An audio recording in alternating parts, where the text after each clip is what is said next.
بسم اللہ الرحمن الرحیم۔ السلام علیکم بچوں۔ آج جو ٹاپک ہم ڈسکس کرنے جا رہے ہیں وہ ہے two school of thought predetermined throughout history of curriculum development. تو یعنی کہ دو طرح کے نظریات ہیں جن کے تحت کریکولم ڈیولپمنٹ کی جو ہسٹری ہے اس میں یہ زیادہ تر اثر انداز ہوئے ہیں۔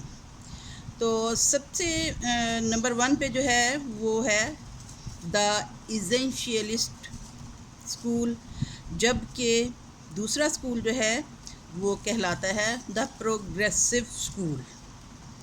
تو پہلے ہم ڈسکس کرتے ہیں ایسنشیل اسکول جو ہے یہ ان کا کیا نقطہ نظر ہے، یہ کیا خیالات رکھتے ہیں۔ تو جو یہ اسکول آف تھاٹ ہے یہ سمجھتے ہیں کہ جو کریکولم ہے یا نصاب جو ہے وہ کوئی ایسی ریجڈ چیز ہے، یعنی ہم کہہ سکتے ہیں کہ اس کی بنیادیں بڑی سخت اور مضبوط قسم کی ہیں، اور جس میں کچھ مضامین جو ہیں یا کچھ ڈسپلنز جو ہیں وہ شامل ہوتے ہیں۔ اور اس کے ساتھ ساتھ ان کا یہ نقطہ نظر ہے کہ جو لرنرز ہیں وہ تمام کے تمام اسی طرح سے ایک جیسے ہوتے ہیں، اور اس لیے تمام لرنرز جو ہیں ان کے لیے ایسا ایک جیسا ہم نے رکھنا ہے سوشل آرڈر، اور چونکہ ان کا سوشل آرڈر بھی ایک جیسا ہے اس لیے ہم کہہ سکتے ہیں کہ وہ ایک اسٹیٹس کو کی صورتحال میں ہیں۔ یعنی ان کے لیے تمام لرنرز کی ایبیلٹیز، صلاحیتیں، خوبیاں، خامیاں، تمام لرنرز جو ہیں، تمام طالب علم جو ہیں وہ ایک جیسی خصوصیات رکھتے ہیں، لہٰذا ہم نے ان کے لیے ایک ریجڈ قسم کا نصاب بنانا ہے۔ اسی طرح سے اس کا جو میجر موٹیویشن ہے وہ یہ ہے کہ ہم نے ڈسپلن کو قائم رکھنا ہے، نظم و ضبط کو قائم رکھنا ہے،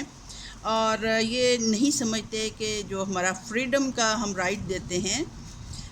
اس کی بجائے ہمیں یہ چاہیے کہ تعلیم دینے کے لیے ہم ایک ڈسپلن کو مینٹین رکھیں اور آزادی رائے یا آزادی اظہار کا اس میں موقع نہ دیا جائے۔ جبکہ پروگریسو اسکول آف تھاٹ جو ہے اس کے نقطہ نظر سے کیا ہے کہ یہ سمجھتے ہیں کہ کریکولم ایک فلیکسیبل چیز ہے، یہ لچکدار ہوتا ہے، اور اس کو ہم اسٹوڈنٹس کے ایریا آف انٹرسٹ کے مطابق چینج بھی کر سکتے ہیں۔ اور یہ اس کے علاوہ یہ بھی کہتا ہے کہ یہ لرنر سینٹرڈ ہوتا ہے، یعنی جنہوں نے سیکھنا ہے، جنہوں نے پڑھنا ہے ان کو ہم نے مین سمجھنا ہے، انہی کی ضروریات کو ہم نے نظر انداز نہیں کرنا، اور انہی کو ہم نے اپنے نقطہ نظر میں شامل رکھنا ہے۔ اور اس کے ساتھ یہ بھی کہا جاتا ہے کہ دو افراد جو ہیں ایک جیسے نہیں ہو سکتے، یعنی ہر فرد جو ہے اس کی انفرادی اختلافات بھی ہوتے ہیں، اور ان کی صلاحیتیں جو ہیں اور ان کے جو خوبیاں ہیں اور قابلیت ان کی جو ہے وہ الگ الگ ہوتی ہے۔ اس کے ساتھ یہ کہتے ہیں کہ موٹیویشن جو ہے ہم نے ہر فرد کو اس کی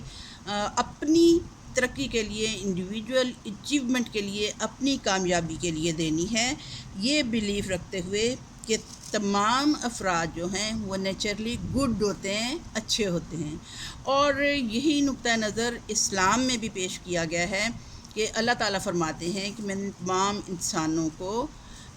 اسلام کی روح پہ پیدا کیا، یعنی تمام لوگوں کو اچھی روح کے طور پہ پیدا کیا۔ یہ وقت اور حالات ہوتے ہیں جن کے مطابق انسان جو ہے وہ برائی کی طرف مائل ہو جاتا ہے، اور ورنہ تو ہر انسان کو اللہ تعالیٰ مسلم ہی پیدا کرتا ہے۔ اس کے ساتھ ساتھ وہ یہ ٹیچر کا جو رول کہتے ہیں وہ کہتے ہیں کہ وہ سٹیمولیٹ کرنے کا ہوتا ہے، یعنی ٹیچر سینٹرڈ نہیں ان کا سلیبس ہونا چاہیے، بلکہ یہ بچوں کی ضروریات اور خواہشات کے مطابق ہونا چاہیے، اور یہ بچوں کو ڈائریکٹ لرننگ پروسیس یعنی کہ سیکھنے کے لیے موٹیویٹ کر سکتے ہیں۔ ٹیچر جو ہے وہ اس کو ماڈریٹر ہونا چاہیے، اس کو گائیڈر ہونا چاہیے اور موٹیویشنل کردار ادا کرنا چاہیے، یعنی وہ لوگوں کو موٹیویٹ کرے، اسٹوڈنٹس کو موٹیویٹ کرے کہ وہ اپنا علم کا حصول کیسے کر سکتے ہیں۔ اس کے ساتھ ساتھ یہ ہے کہ لائف ایکسپیرینس اپروچ کو بھی یہ مد نظر رکھتے ہیں کہ زندگی میں سیکھے ہوئے جو تجربات ہیں، زندگی میں کیے ہوئے جو تجربات ہیں، ان کو ہم اپنے یعنی بچوں کو جو ہم تجربات کروا رہے ہیں، سکھا رہے ہیں، اس کو آئندہ زندگی میں کام آنے والا ہونا چاہیے۔ سوشل لائف جب انہوں نے گزارنی ہے، بڑے ہو کے جب انہوں نے ایک سوسائٹی کا حصہ بننا ہے، تو ان کے جو ایکسپیرینسز ہیں، لرننگ ایکسپیرینسز ہیں، وہ ان کو اس قابل بنا دیں کہ وہ سوسائٹی میں رہنے کے لیے فٹ ثابت ہوں۔ اس کے علاوہ بھی بہت ساری تھیریز ہیں، ڈیفرنٹ تھیریز ہیں، اور اس میں جو کنسیپٹ ہے وہ عام طور پر چینج ہوتا جاتا ہے کریکولم کے حوالے سے، نصاب کے حوالے سے۔ ہر تھیری جو ہے وہ اپنے حساب سے کریکولم کے لیے کچھ چیزیں کرتی ہے۔ اس میں عام طور پہ مین ایریاز جو ہیں کنسیڈرڈ کیے جاتے ہیں، ان میں ایک نئی میتھڈولوجیز ہوتی ہیں، یعنی ٹیچنگ میتھڈولوجیز ہم کہہ سکتے ہیں۔ اس کے ساتھ پروگرامڈ انسٹرکشن ہے، یعنی کمپیوٹر اسسٹڈ انسٹرکشن بھی ہو سکتی ہے۔ آپ کو پتہ ہے یہ جدید دور کے تقاضے ہیں، اور ان کے تحت کمپیوٹر کے ذریعے ہی باقاعدہ لیکچر سسٹم بھی ہوتا ہے، اور اسی کے ذریعے سے ہی بنے بنائے ٹیسٹ بھی اویلیبل ہیں، اور جو کہ کمپیوٹر ہی کو استعمال کرتے ہوئے جائزہ لیا جا سکتا ہے۔ اسی طرح سے ٹیوٹوریلز بھی ہوتے ہیں، یعنی آپ کو کمپیوٹر پہ مختلف سبجیکٹس کے حوالے سے مختلف چیزیں جو ہیں وہ حاصل ہو سکتی ہیں۔ آپ یہ ٹیوٹوریل جوائن کر سکتے ہیں، اور اس طرح سے آپ اپنے نالج میں اضافہ کر سکتے ہیں۔ اس کے ساتھ ساتھ large and small group instruction بھی ہوتی ہے، یعنی بعض اوقات بہت بڑے بڑے گروپس میں ہدایات اور انسٹرکشن دی جاتی ہے، پڑھایا جاتا ہے، سکھایا جاتا ہے، اور بعض اوقات چھوٹے گروپ کی صورت میں انسٹرکشن دی جاتی ہے۔ اس کے ساتھ ساتھ مختلف قسم کے طریقے بھی ہیں انفرادی لحاظ سے اسٹڈیز کرنے کے، انفرادی لحاظ سے تعلیم حاصل کرنے کے، اور یہ کمپیوٹر کے حوالے سے ہی ہمیں سہولیات اویلیبل ہوتی ہیں۔ اور اس کے ساتھ ساتھ یہ کیا ہے کہ ڈفرینٹ ایمفیسز ہیں، یعنی کہ کسی خاص بات پہ ایمفیسز دینا ہے، توجہ دینی ہے، زور دینا ہے، تو اس کے حوالے سے بھی مختلف چیزیں ہیں۔ مثال کے طور پہ ہم دیکھ سکتے ہیں کہ ہماری جو کریکولر ایمفیسز ہے وہ سبجیکٹ میٹر پہ ہوتا ہے، جو کہ ذہن کو استعمال کرنے کے لیے ہے، اور اس کے ساتھ ساتھ پریورٹی کس کو دی جاتی ہے؟ ویلیو آف لٹریچر کو، یعنی ہم کہہ سکتے ہیں کہ لٹریچر، زبان و ادب جو ہے، اس کو زیادہ توجہ دی جاتی ہے۔ پھر انٹلیکچول ہسٹری جو ہے اس کو بھی اس میں شامل کیا جا سکتا ہے، اور آئیڈیاز آف ریلیجن جو ہیں ان کو بھی ہم اس میں شامل کر سکتے ہیں۔ فلاسفی بھی ایک ایسا سبجیکٹ ہے جس کو ہم اس میں کنسیڈر کر سکتے ہیں، اور یہ تمام سٹڈیز جو ہیں یہ ڈیفرنٹ ہیں۔ اور جب اس کے ساتھ ساتھ ہم ایسی ان تھیریز کے حوالے سے ہم بات کرتے ہیں کہ اس قسم کا کریکولر ہونا چاہیے کہ یعنی نصاب جو ہے وہ اس قسم کا ہونا چاہیے جو کہ ایسے فیکٹس اور فگرز پیش کرے جن کو آبزرو کیا جا سکتا ہے، یعنی ہوائی باتیں نہیں ہونی چاہیے، خیالی باتیں نہیں ہونی چاہیے۔ اور اس کے ساتھ ساتھ کیا ہے کہ دنیا، چونکہ یہ ایک مادی دنیا ہے اور اس میں ہر طرف مختلف قسم کی چیزیں پائی جاتی ہیں، تو اس طرح کا کریکولم ہونا چاہیے کہ مادی دنیا کے حقائق کو مد نظر رکھتے ہوئے ہم تعلیم دے سکیں۔ اس حوالے سے ہم کچھ ایک آدھ ماڈل کو بھی ڈسکس کرتے ہیں۔ سب سے پہلے Ralph Tyler model for basic principles, یعنی اس نے بنیادی اصولوں پہ انحصار کرتے ہوئے جو باقاعدہ جو اس نے دیے ہیں، اس نے 4 بیسک پرنسپلز دیے ہیں، کیا اصول ہیں، کیا قواعد ہیں جن کو مد نظر رکھنا ہے۔ وہ سب سے پہلے تو یہ کہتے ہیں کہ پرپزز آف دا اسکول، یعنی جو اسکول ہے اس کا مقصد کیا ہے، وہ کس قسم کی تعلیم دینا چاہتا ہے. یعنی اگر کوئی ووکیشنل اسکول ہے یا ٹیکنیکل اسکول ہے یا لٹریچر کے حوالے سے پڑھانا ہے، یعنی کرنا کیا ہے، وہ کس قسم کی اسٹڈیز کروانا چاہتا ہے، یعنی اسکول قائم کرنے کا پرپز کیا ہے، مقصد کیا ہے. پھر یہ ہے کہ اس پرپز کے حوالے سے ایجوکیشنل ایکسپیرینسز کون سے کروانے ہیں، کہ کس طرح سے ہم نے پڑھائی کروانی ہے، کون سے ایکسپیرینسز ہم نے اپنے اسٹوڈنٹس کو پرووائڈ کرنے ہیں، جن کی بنیاد پہ وہ جو اسکول کا مقصد ہے وہ پورا ہو سکے. اور پھر ان ایکسپیرینسز کو آرگنائز کیسے کرنا ہے، کہ ہم اپنے بچوں کو یہ تعلیمی تجربات کروانا چاہتے ہیں تو ان کو کس طرح سے آرگنائز کریں گے، کس طرح سے تیار کریں گے. پھر یہ ہے کہ ان کی ایویلیویشن کیسے کرنی، یعنی ہم نے جو طلباء کو ایکسپیرینسز کروائے ہیں لرننگ کے حوالے سے، تو ہم ظاہر سی بات ہے اس کے لرننگ آؤٹ کمز کا جائزہ لینے کے لیے ہمیں ایویلیویشن کی ضرورت ہوگی کہ آیا ہم یہ مقاصد پورے کر سکے ہیں یا کہ نہیں. اسی کے ساتھ ساتھ ہلڈا ٹیبا ہیں،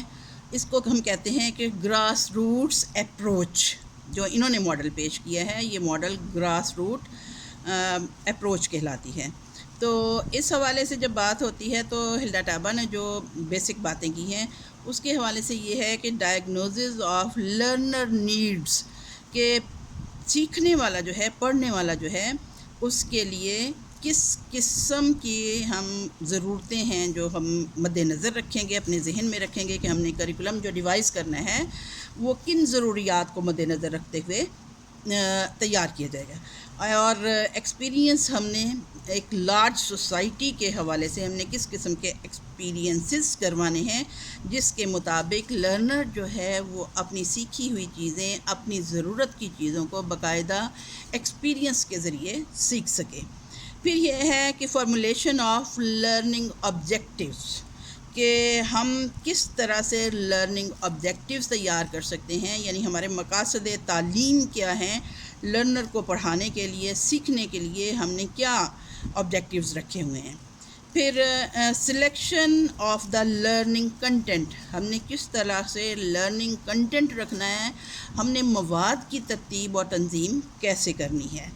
اور selection of the learning experiences, اور جب یہ مواد کی بھی ہم نے سلیکشن کر لی ہے، آبجیکٹیو بھی ہم نے بنا لیے ہیں، تو ہم نے کس قسم کے لرننگ ایکسپیرینسز کروانے ہیں اسٹوڈنٹس کو، جس میں ہم کہہ سکتے ہیں کہ بچے جو ہیں وہ اپنے سیکھنے کا ایکسپیرینس کر سکیں گے. پھر آرگنائزیشن آف لرننگ ایکٹیویٹیز، کہ ہم نے کس قسم کی ایکٹیویٹیز جو ہیں وہ ہم نے تیار کرنی ہیں جن میں حصہ لے کے بچے جو ہیں وہ اپنے ڈیفرنٹ ایکسپیرینسز کر سکیں گے، جو کچھ وہ سیکھ رہے ہیں اس کو ان میں ایکسپرٹیز حاصل کرنے کے لیے وہ کون سی ایکٹیویٹیز ہیں جو ہم نے ارینج کرنی ہیں. اور سب سے بعد میں جو بات آ جاتی ہے، اس کو ہم پہلی بات بھی کہہ سکتے ہیں کہ determination of what to evaluate and the means of doing it, کہ ہم نے جو کچھ سکھایا ہے طلباء کو اس کو ہم نے ایویلیویٹ کیسے کرنا ہے، کون سا طریقہ کار اختیار کرنا ہے، اور ہم نے اس کی ایویلیویشن کر کے تو اس کا فائدہ کیا ہے، ہمیں کیا ضرورت ہے کہ ہم اس کو ایویلیویٹ کریں. یعنی اس حوالے سے بھی ہم نے دیکھنا ہے کہ ہم مختلف قسم کے ٹیسٹ بھی لیتے ہیں، مختلف قسم کے امتحانات لیتے ہیں. یعنی اگر ہم کوئی بچہ ہے اس کو میٹریکولیشن کا امتحان لے رہے ہیں تو ہمارا مقصد کیا ہے کہ اس کو ہم نے سرٹیفکیٹ دینا ہے کہ اس نے میٹرک کا امتحان پاس کر لیا ہے. اسی طرح سے بی اے کا یا بی ایس سی کا ایگزام جب ہم لیتے ہیں تو ہماری یہ کہہ سکتے ہیں کہ ہمارا جو آبجیکٹیو ہے وہ اس کو گریجویٹ ہونے کی ڈگری عطا کرنا ہے. اور یہ کس حوالے سے، کس طرح سے کریں گے، باقاعدہ ایک امتحان لیا جائے گا. اگر سائنٹیفک، ٹیکنیکل یا ووکیشنل قسم کے امتحان ہیں تو اس میں نہ صرف یہ کہ ان کے پڑھے ہوئی تھیری جو ہے اس کو ہم چیک کریں گے باقاعدہ ریٹن پیپر لے کے، بلکہ اسٹوڈنٹ سے پریکٹیکل بھی کروائیں گے، اور پریکٹیکل کروانے کے بعد ہم جانچ سکیں گے، ایویلیویٹ کر سکیں گے کہ آیا اسٹوڈنٹس جو ہیں انہوں نے کچھ حاصل کیا ہے کہ نہیں. اب سٹیپس جو ہیں ہم دیکھ سکتے ہیں کہ ٹیلر جو ہے وہ اپنے question of curriculum development will provide 4 steps کہ ہم نے کریکولم ڈیولپ کرنا ہے تو ہم 4 اسٹیپس میں اس کو کرتے ہیں کہ what educational purposes should the school seek to attain, یعنی کسی ایک اسکول نے کون سے آبجیکٹیوز بنا رکھے ہیں، کون سے مقاصد ہیں جن کو حاصل کرنا ان کا مقصد ہے۔ پھر آ جاتا ہے کہ ہم نے what educational experiences can be provided that are likely to attain these purposes, کہ اسٹوڈنٹس کے لیے ہم کون سے ایجوکیشنل ایکسپیرینسز مہیا کر سکتے ہیں جن کی بنیاد پر یہ ہمارے مقاصد حاصل ہو سکتے ہیں، اور how can these educational experiences be effectively organised, یعنی ٹیلر کی تھیوری کے مطابق کہ ہم کس طرح سے ایسے ایکسپیرینسز آرگنائز کر سکتے ہیں جن کی بنیاد پر ہم دیکھ سکتے ہیں کہ یہ متاثر کن انداز میں عمل کریں اور اسٹوڈنٹس کی جو لرننگ آؤٹ کمز ہیں ان کا ہم دیکھ سکیں کہ آیا بچے اس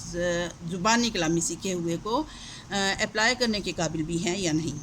اور how can we determine whether these purposes are being attained, وہی بات آ جاتی ہے کہ ایویلیویشن کریں گے کہ آیا جو مقاصد ایک تعلیمی ادارے کے تھے تو وہ حاصل ہوئے ہیں یا نہیں۔ تو اس کے حوالے سے کریکولم ڈیولپمنٹ جو ٹیلر بتاتا ہے وہ ایک لینئر پروسیس کہلاتی ہے یا لینئر ماڈل کہلاتا ہے، یعنی ایک لائن میں چلنے کے حساب سے کہ پہلا سٹیپ جو ہے وہ سلیکشن آف ایمز ہے، اور دوسرا اس میں سٹیپ آ جاتا ہے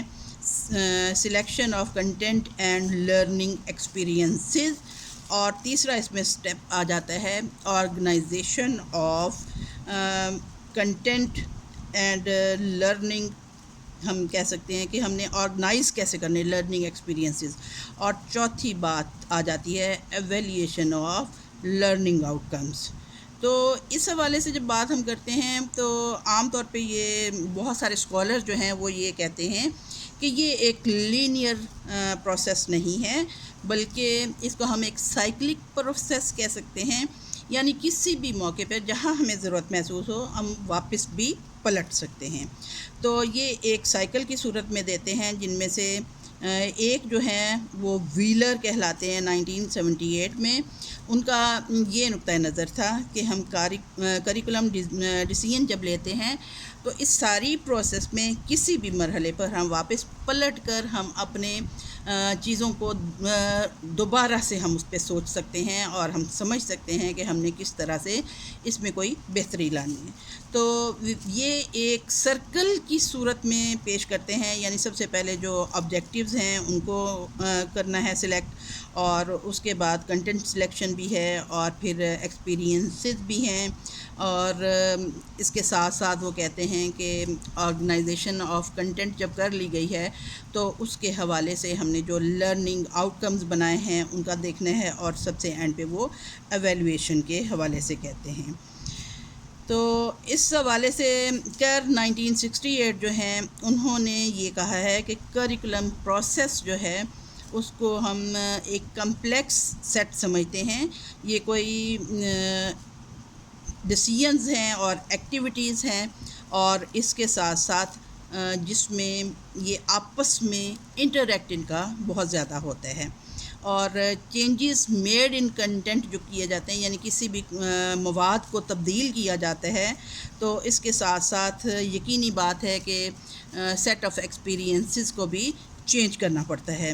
اور اس کے ساتھ ایویلیویشن اور دیگر جو مراحل ہیں اس میں بھی تبدیلی لانی ضروری ہوتی ہے۔ اوکے بچوں، تھینک یو، اللہ حافظ۔